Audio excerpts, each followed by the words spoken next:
Çoğun bir güllikning o'ttirsidagi kichkina bir uyda bir ama kishi turadi ekan.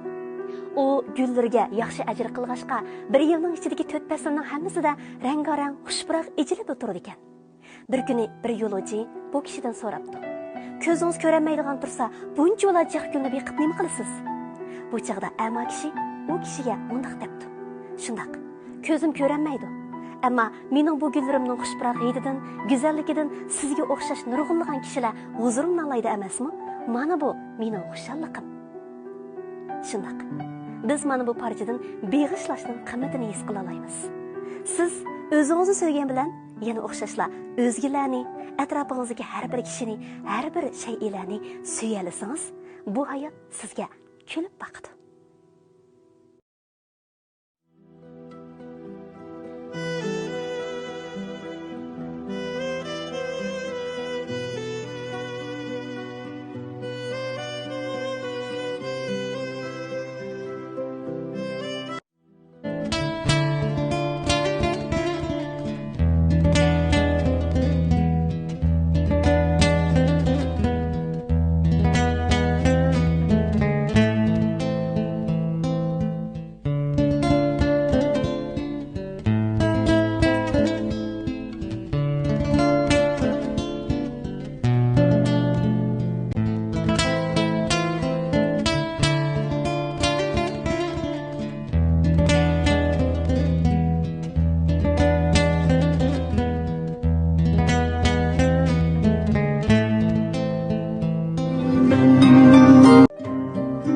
Bir canning egisi turib, 10 jini bordek hamma narsaga bardashlik beradigan ota-onalar omon bo'lsin. Bishimda ko'tray deyman, ko'tray deyman.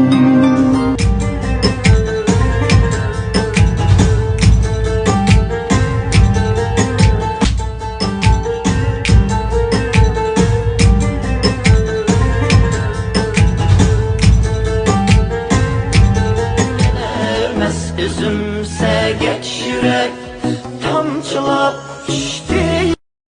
Koydum şarap içtin yine ermez. Üzümse geç yürek tamçılap içti.